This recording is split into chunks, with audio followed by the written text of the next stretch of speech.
más allá de las definiciones que te pueden encasillar como rapero cubano, que hace música afrocubana, todo el tiempo perteneciente al movimiento world music, que has hecho o haces música electrónica fusionada con los sonidos afro, que además eres productor musical, que tienes un nombre hindú, Dasari Kumar. Sí. Es decir, si yo con todas estas descripciones que vienen a ser un poco por lo que se te conoce en el ámbito de la música, en el ámbito de la cultura, si yo te preguntara, ¿quién es Kumar? ¿Quién eres tú, Kumar? ¿Qué me contarías?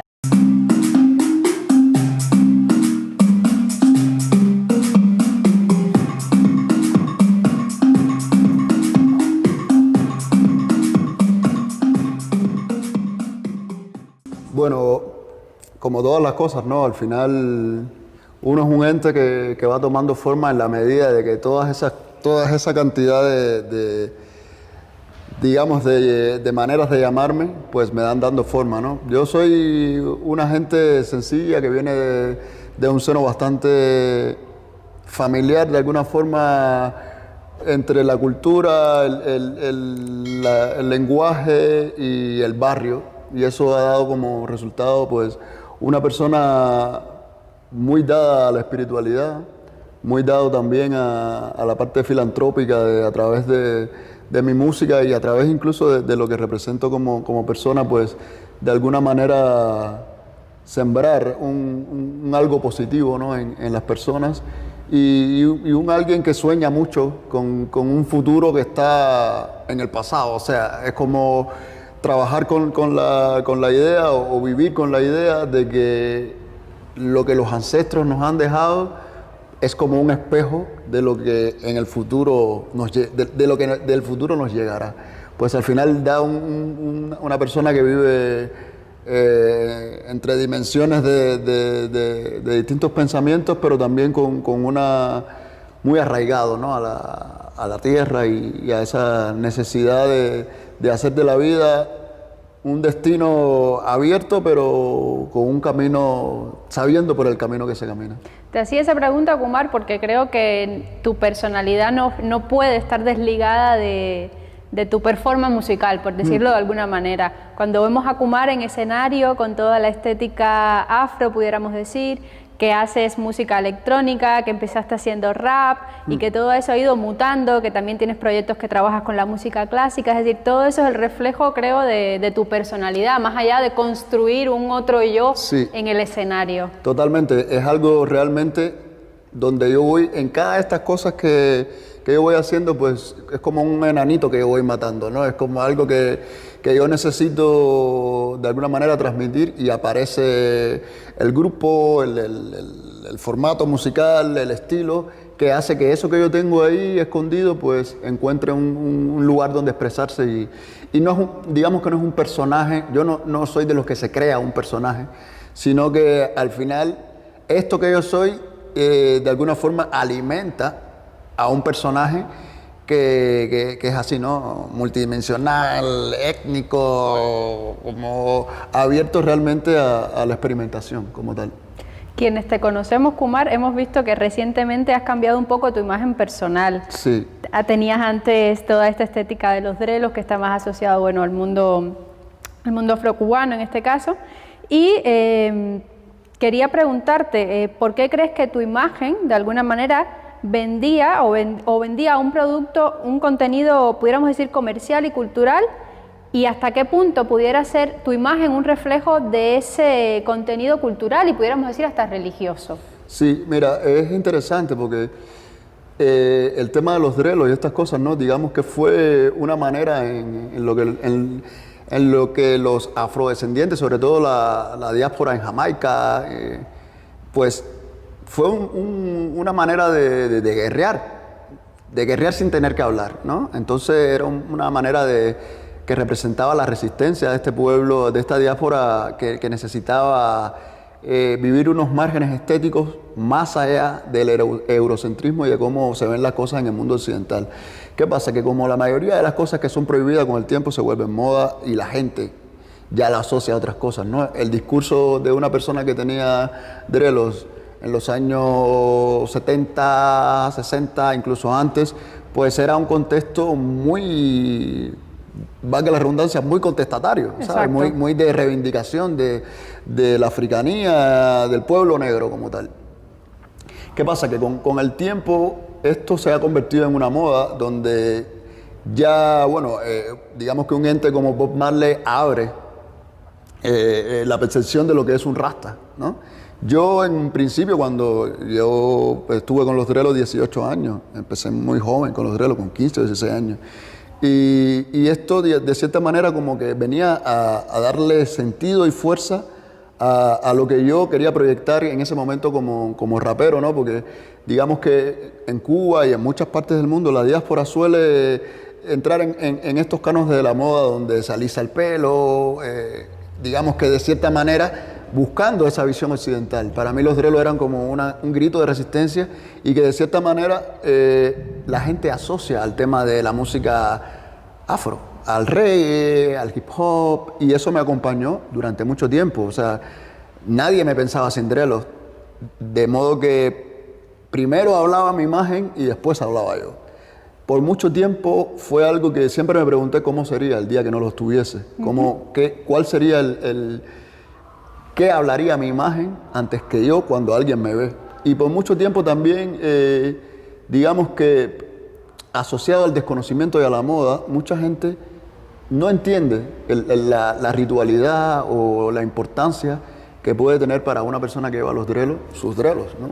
Y no tenía nada que ver con religiosidad, ni con nada, con una cosa espiritual sí, pero no con nada de religión. Era simplemente llevar una cosa una herramienta, porque al final también me sirve para modificar lo que la gente recibe de mí. Con el tiempo van pasando los años y yo me seguía preguntando qué pasaría si no lo tengo. Y entonces a veces me soñaba sin pelo pelado, pero al otro día me despertaba como menos mal que los tengo, ¿no? Tenía esa dicotomía de que iba a suceder, perdería fuerza cuando me quitara los drelos. Todas esas cosas siempre estuvieron en mi cabeza, ¿no? Hay mucha gente que te recibe y te dice, qué buen look, qué buena onda, pam, pam, pero también hay otra gente que te asocia a una visión quizás negativa. Estigmatizada, a un constructo histórico, ¿entiendes?, que tiene un peso. Entonces también por ese lado, pues muchas veces yo también me preguntaba cómo sería, cómo me miraría la persona que me juzga para bien y cómo me miraría la persona que me juzga para mal cuando yo no lo tenga. De modo que ahora mismo, 37 años después de haber nacido, yo he decidido dar un paso espiritual que está muy ligado a la religiosidad afrocubana, yorubá, todo esto de los orichas, que siempre me ha acompañado, pero que yo de cierta manera todavía no me sentía un religioso como tal, sino una persona que creía en los orichas, en las cosas afrocubanas. Y esto obligatoriamente, yo siempre lo dije, a mí me va a tumbar, mis pelos me lo va a tumbar Obatalá. Mejor que él nadie, dueño de todas las cabezas, pues de cierta manera ha sido un paso espiritual religioso quien ha hecho que esa imagen que parecía religiosa deje de existir.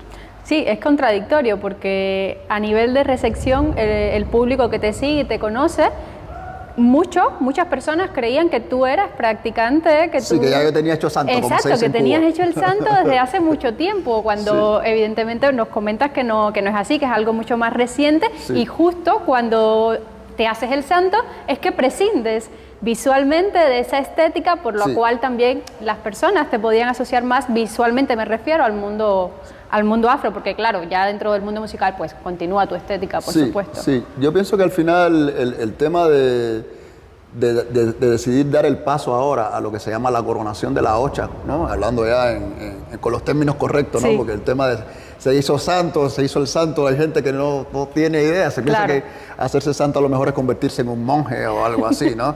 Y al final, bueno, coronar la Ocha, digamos que hay diferentes tipos de oricha que me han acompañado a lo largo de mi vida. Yo siempre pensé que iba a ser una cuestión que yo iba a decidir ese momento. Al final uno no lo decide, el momento decide por ti, pero decide en el momento que tiene que ser, ¿no? Porque siempre todas las personas que tienen estas creencias te dicen, tienes que hacértelo ya, estás tarde, pero cuando uno profundiza en las cosas del alma y el espíritu, nunca se está tarde. Tú estás en tiempo, sea mañana, sea ayer, sea dentro de 10 años más. Creo que las cosas llegan a uno cuando uno está preparado para eso.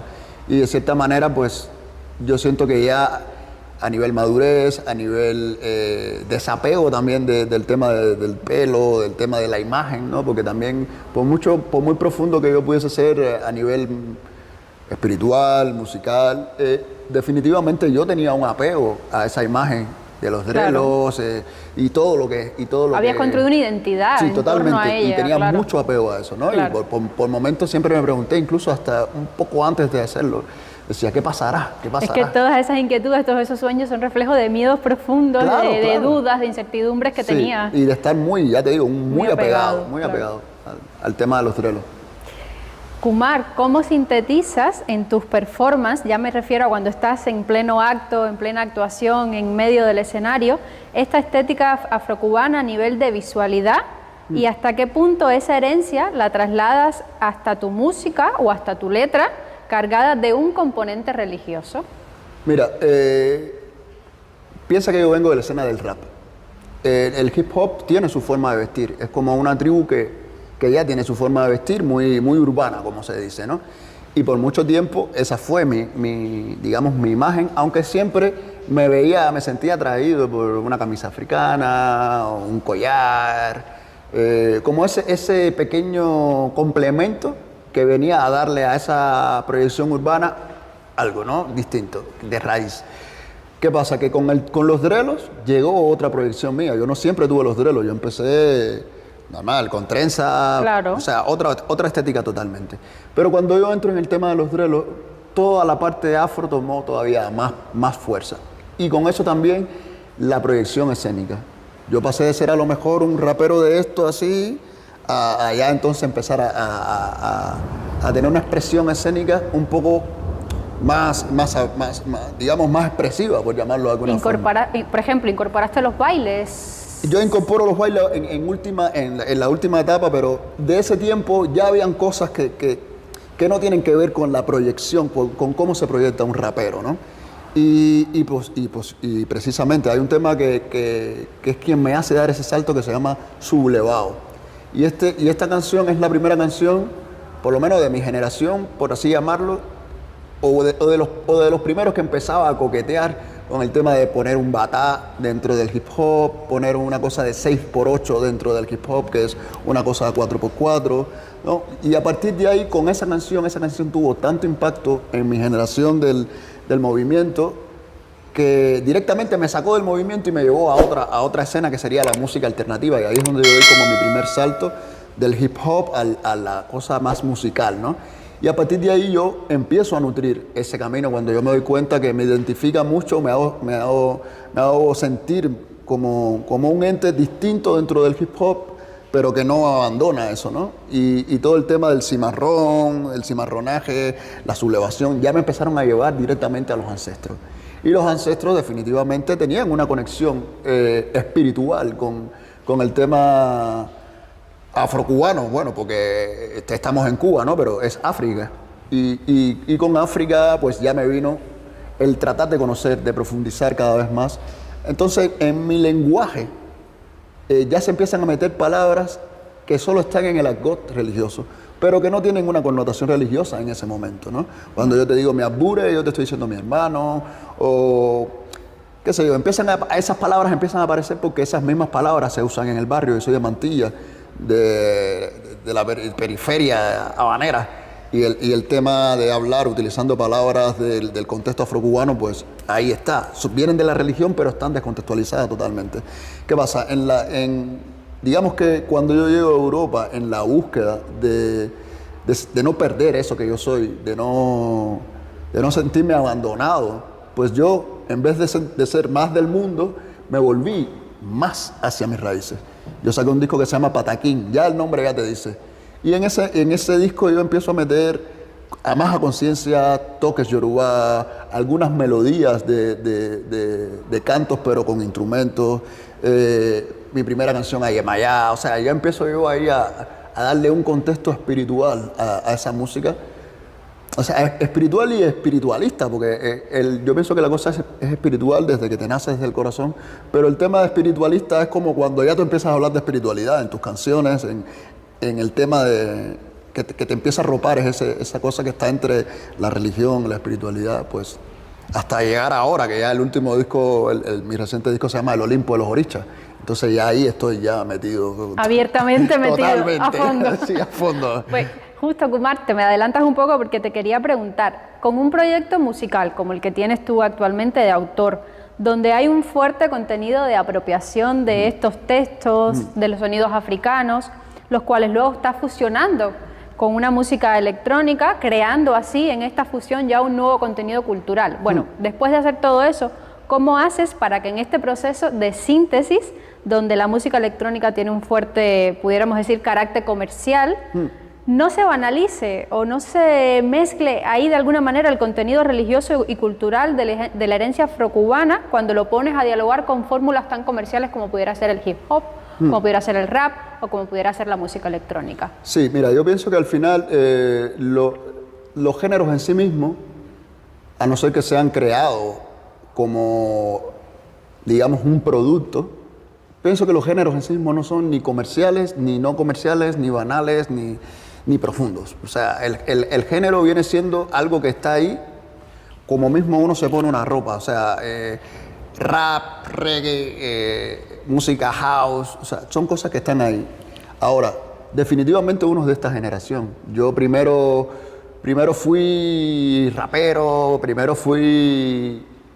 sea, mi contexto musical ya es más social, ¿me entiendes? Entonces, la conexión que yo tengo con la música ya deja de ser comercial, basado en que cuando yo me acerco a la música, yo lo que necesito es sacar lo que yo tengo dentro, desde mi alma. Dentro del rap hay muchos tipos de rap, dentro de la música electrónica hay muchos tipos de electrónica, tanto así que hay cosas que te pueden mover mucho más el alma y la espiritualidad que hablando de religión y cantando, ¿no? Yo pienso que en Cuba pasó una cosa, se sabe, hoy en día se consume así a puertas abiertas y la cantidad de babalaos que hay ya multirracial se ha convertido en otro tipo de cosas.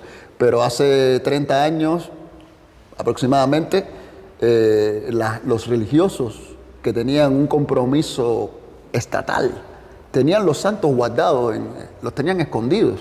O sea, que era algo underground totalmente el tema de la religiosidad.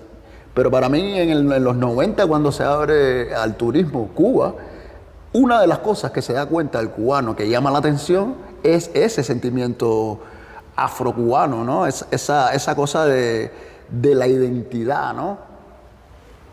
Impulsando al pueblo cubano a su herencia africana. Y lo que hasta ayer había sido algo que era prácticamente prohibido, se convirtió en una herramienta para decir, yo soy cubano. Entonces, yo en mi principio, siempre que empecé a introducir cosas de la música afrocubana, o sea, siempre hablando de música afrocubana, no de religión afrocubana, de música afrocubana, pues ahí está la rumba, el guaguancó, la macuta, que son músicas que ya vienen, es la parte festiva de los negros, del pueblo negro cubano, ¿no? Es como lo que se hace en el momento, o sea, lo que se hace con los mismos tambores, pero no tiene que ver con las deidades, sino tiene que ver con los humanos, ¿no? De cierta forma, poder primero hacer introducción, porque yo al principio no lo siento como una apropiación, porque es mío, forma parte de mi pueblo, forma parte de mis abuelos, de mis bisabuelos, eso está ahí, nunca me abandonó, al contrario, nosotros lo abandonamos a ellos. Y lograr, mucho tiempo después, yo tengo 20 años, más de 20 años de carrera, en los últimos 5 años, yo he roto el miedo de utilizar cosas que yo concebía como religiosas, sacarla del contexto religioso y ponerlo en mi música abiertamente. Pero es que ya había existido un Chucho Valdés, Iraqueres, ya había existido Síntesis, pero siempre con el respeto a la tradición religiosa. Yo nunca me atreví a hacerlo, hasta que me di cuenta un día de que, por un lado, cuando lo hago, doy un espacio para la conservación de eso. Doy un punto de admiración y de hacer conciencia a las nuevas generaciones de que eso forma parte de nuestra identidad Todavía no estoy hablando de religión, estoy hablando culturalmente. Eso que está en nuestro ADN cultural se convierte en algo que se convierte en mi bandera.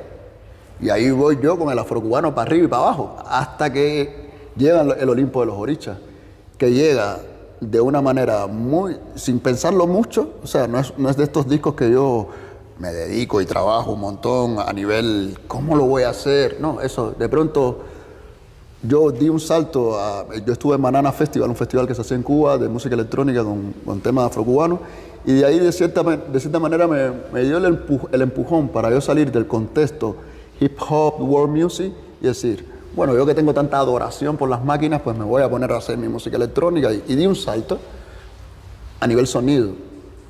Y dejé un poco de preocuparme por la palabra, que ya eso sería otro tema, hablar de eso, pero dejé un poco la palabra para concentrarme en la energía que proyecta la música, por un lado, y la otra parte que es estos cantos afrocubanos, que ya tienen también su camino de proyección. Y eso, asumirlo como algo, digamos que la síntesis de la electrónica es algo que también está dentro de uno, forma parte de ese ADN moderno, pero está ahí, ¿no? Cuando tú escuchas música electrónica, cuando tú empiezas a ver las texturas, cuando tú empiezas, es como si fuese el mundo, digamos, extraterrestre que nos acompaña, ese sonido de la galaxia, pero que al mismo tiempo es muy ancestral, muy tierra, porque al final siempre está pum, pum, pum, eso es la tierra, eso anclaje, es el tambor. Es un anclaje, ¿no? Es el tambor en otro contexto, pero es el tambor ahí que acompaña. Si no hay eso, si no hay tambor, no hay movimiento, no hay alegría, no hay expresión del baile. El baile como cosa que también es ritual, como cosa que también es tribal, como parte, como herramienta que utilizan los humanos y los seres cubanos para conectarse entre sí, ¿no? Al final, pues todo eso viene siendo el cómo una cosa que yo tenía muy respetada religiosamente, yo le voy perdiendo el miedo, no el respeto. Claro. Pero le voy perdiendo el miedo y lo voy como diciendo, forma parte de mí, ¿sabes?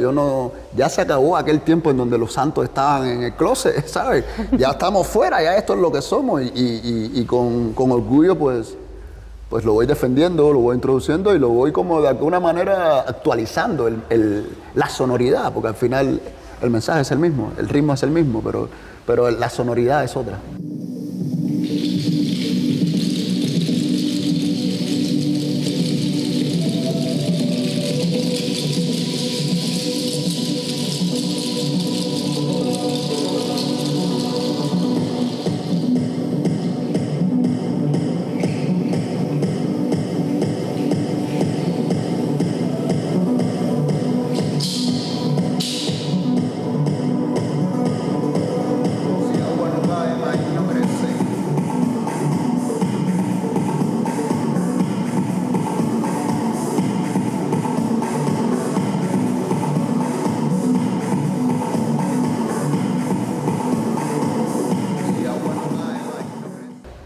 Kumar, ¿y cómo ha sido ese proceso de construir un sello, una poética, una identidad musical propia partiendo de una no formación académica, es decir, eres un artista autodidacta que ha empezado a incorporar estos elementos de la música, de la cultura afrocubana de manera general? Es decir, ¿cómo ha sido ese tránsito, ese trayecto y sobre todo cuando has emigrado a Europa, que como bien me comentabas, más allá de tratar de universalizar tu música y contaminarla un poco de un consumo cultural que fuera aceptado en el ámbito internacional, pues optaste por lo otro, que es por afianzar tus raíces, por poner de relieve eso que te identifica como cubano, más allá de lo que pudiera ser banalmente comercializable. Es decir, Cuba no es solo ron, tabaco, negro, mujeres, bailes, es decir, toda esa, pudiéramos decir, todos esos fetiches, toda esa imaginería que hay en torno a una identidad, a una identidad que el concepto de identidad es sumamente amplio, sumamente flexible, sumamente cambiante. Entonces, enfrentándonos a ese concepto tan amplio, te quería preguntar cómo ha sido ese tránsito desde una formación, desde la no formación hasta la actualidad, hasta el Kumar de hoy día, que ha transitado por toda esa cantidad de géneros, que ha incorporado todo este legado afrocubano a su música. ¿Cuál ha sido la experiencia? Yo pienso que la culpa de todo la tiene el rap, porque ese digamos que es el vehículo. A mí siempre, yo pienso que soy un ser musical, desde niño. Siempre lo fui, cantaba las canciones. En mi casa se oía mucho jazz, mi padre los boleros, esas cosas, pero al mismo tiempo los vecinos, la música altísima de los bambán, o sea, yo soy una esponja desde niño, eso está ahí. Nací en un solar, me crié en Parra, o sea, hay muchas cosas que al final te van dando un background cultural. Y para mí, yo recuerdo cuando yo estaba como en 8º grado, que me dijeron, bueno, tú quieres estar con la música, pero la música tiene que estudiar, ¿eh? No es una cosa, hay que dedicarle tiempo. Y me iban a presentar para hacer las pruebas de la ENA y todo eso. Y cuando me dijeron estudiar y eso, yo dije, oh, esto no es lo mío, ¿no? Esto no va a ser lo mío, ¿eh? Pero, porque yo estaba en la banda de la escuela, ya yo formaba parte de la banda esta que toca, ¿sabes? Sí, con en la todas caja. Las secundarias hay Siempre una banda hay musical. Pues sí. Yo soy de ahí. Y lo cómico es que en ese momento, en ese mismo tiempo adolescente, yo descubrí el rap cubano, porque una cosa es el rap y otra cosa es el rap cubano. Cuando yo descubro el rap cubano, que oigo lo que están diciendo, yo digo, wow, esto es increíble. Es que yo lo vivía digamos que el descubrimiento fue tan grande. Yo nunca he vivido un descubrimiento de algo como cuando yo descubrí el rap. Y cuando me di cuenta que lo que yo estaba escuchando vivían a 2 calles de mi casa, para mí fue todavía más, porque yo decía, bueno, seguro que son de por ahí. No, son de aquí mismo, ¿no? Y eso mismo, de cierta manera, te hace que tú empieces a tener un contacto con la música y con el arte desde la admiración de otros artistas. Es distinto cuando tú estudias música, ¿no? Y te conviertes en un pianista clásico o en un saxofonista de jazz o en un guitarrista de música tradicional. Ya eso mismo te va, de cierta manera, limitando, porque tú estás estudiando algo para lo que tú te vas a preparar y a hacer carrera. Yo descubrí la música primero por el mensaje, porque ya yo conocía la música rap, pero el mensaje ese yo nunca lo había escuchado. Yo había escuchado a lo mejor Vico, sí, era lo más cercano a algo así.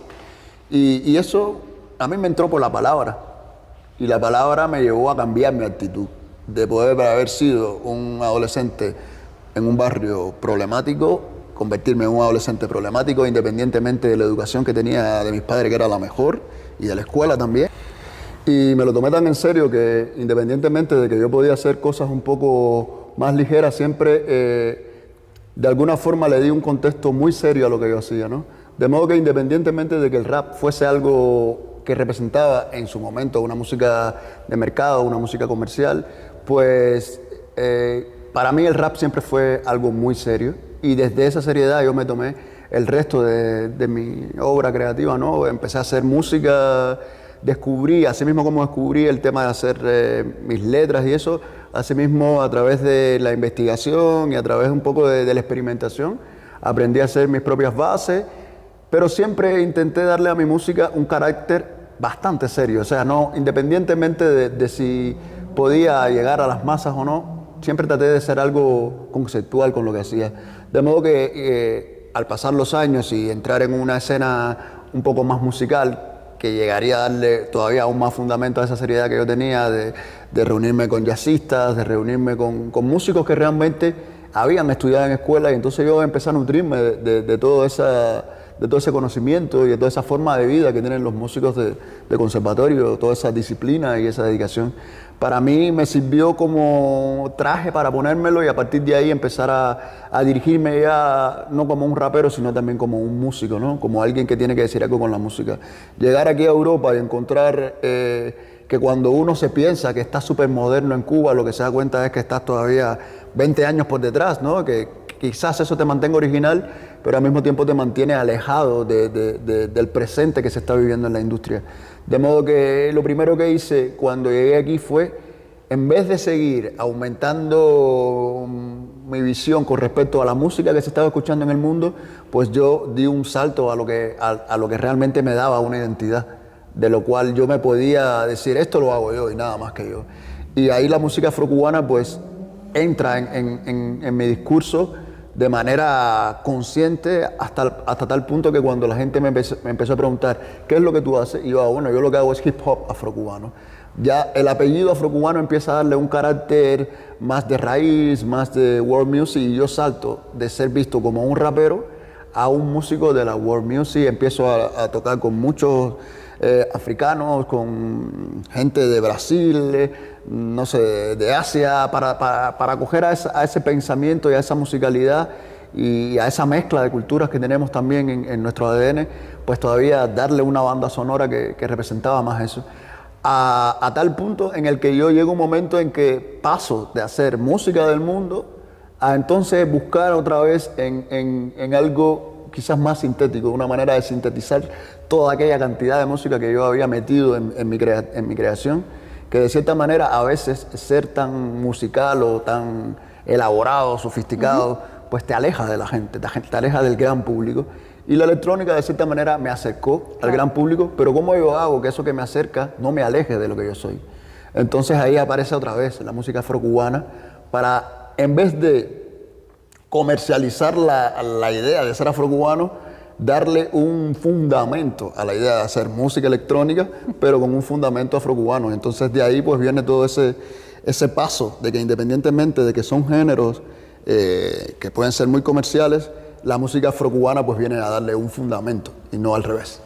Kumar, a propósito del disco titulado El Olimpo de los Orichas, me gustaría saber por qué decides actualmente lanzar un remix de tu disco anterior en vez de hacer un nuevo disco con nuevas canciones, donde tu música es reinterpretada entonces por otros músicos cubanos, incluso un DJ de Estados Unidos, si mal no recuerdo. ¿Por qué escoger este tipo de formato para lanzar un remix de un disco anterior y no crear un nuevo contenido musical en tiempos como los que corren? Justamente por mi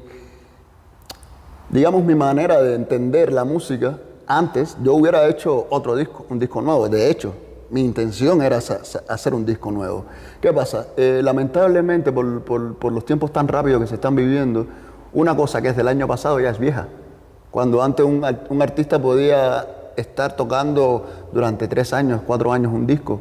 O sea, un disco se consideraba viejo 5 años después. Pero es que hoy un disco, un año después, ya es viejo. ¿Qué pasa? Que eso no le da tiempo a que la gente realmente lo descubra cuando tú no eres mainstream.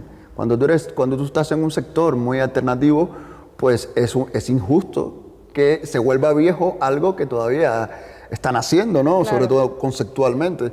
De modo que para mí hacer un disco de remixes es una manera de mantener vivo ese disco y la manera de también llamar la atención de la gente sobre ese primer material que es un punto de partida donde yo me encuentro con la música electrónica.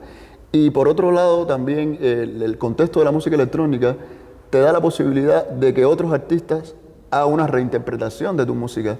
Siempre hay veces que uno renuncia a cosas, ¿no? Hay veces que uno quiere ser muy conceptual y entonces la parte quizás más bailable se queda de lado o viceversa.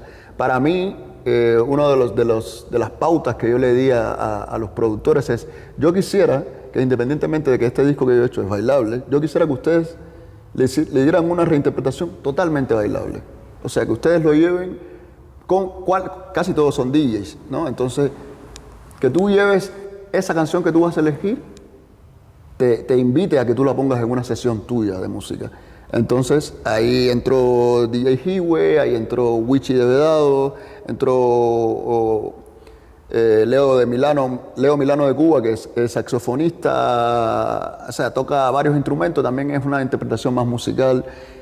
Hay un DJ de Nueva York que se llama Chris Anivel y hay otros chicos también que son cubanos, Bill Joyce y David Casa, que viven en Estados Unidos, no sé si en Miami o algo así, que también es una visión de unos cubanos que están fuera de Cuba, ¿no? Claro. De modo que viene a ser una reinterpretación de este disco, pero este disco no viene solo. Este disco viene, estos cinco remixes, yo aprovecho y pongo 3 canciones nuevas. A mí me llamó el tambor, la de Obatalá, que se llama Mowiré, y si agua no cae, maíz no crece. Y si tú notas estas canciones, quien escucha el disco anterior y escucha esto, se da cuenta de que aunque estoy en el mismo rollo electrónico, aunque sigo cantando a los orichas, la sonoridad cambió. De modo que es por aquí viene lo próximo, ¿no? Claro. Es una manera de rescatar lo que hace un año hice, darle una continuidad, traerlo al presente y decirles a las personas, a los que me siguen y a los que no, por aquí vengo próximamente, ¿no? Pero está muy bien esto del trabajo en colectivo, Sí. de la colaboración entre Sí. músicos, de la reinterpretación de cómo me ven, cómo me sienten, cómo me entienden y cómo me interpretan desde la propia música. Totalmente. Eso enriquece muchísimo las perspectivas, ¿no? Desde Sí, las sí. que se entiende tu... Y quien no se identificó a lo mejor en un momento determinado con la canción original, pues tiene una segunda oportunidad de reencontrarse con la creación, ¿no? Que al final es lo importante, ¿no?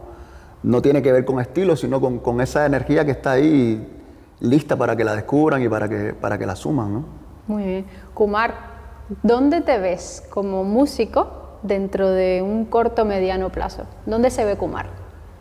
Pues es interesante porque, mira, los tiempos que se están viviendo, que son más de estar adentro que afuera, me hacen pensar en que, de hecho, he estado preparando una música que se llama Oricha Zen. O sea, sigo arrastrando el concepto de los orichas, sí, pero esta vez muy conectado con mi parte asiática, porque soy una mezcla entre varias regiones, asiática también, ¿no? Mi bisabuelo era mandarín, de modo que al final yo veo que mi música cada vez tiende más a la espiritualidad, tiende más a la experimentación sonora.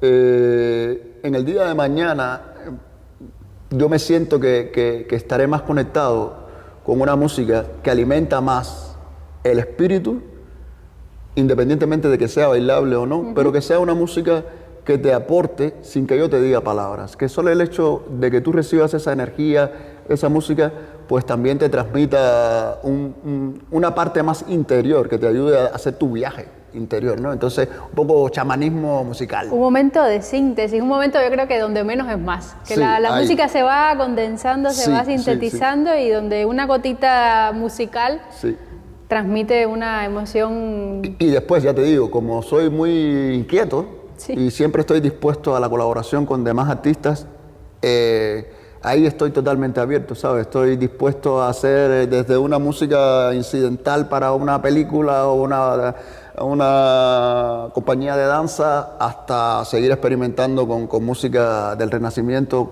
como tengo otro proyecto así que colaboro con otros músicos. O sea que al final mantenerme activo es lo que quiero, mantenerme activo, abierto, con deseos de descubrir, con deseos de conocer, de experimentar, de adaptar este legado afrocultural que tenemos y convertirlo en algo universal sin que pierda el centro de lo que es, ¿no? De que es la semilla de lo que soy como persona y lo que soy como artista también.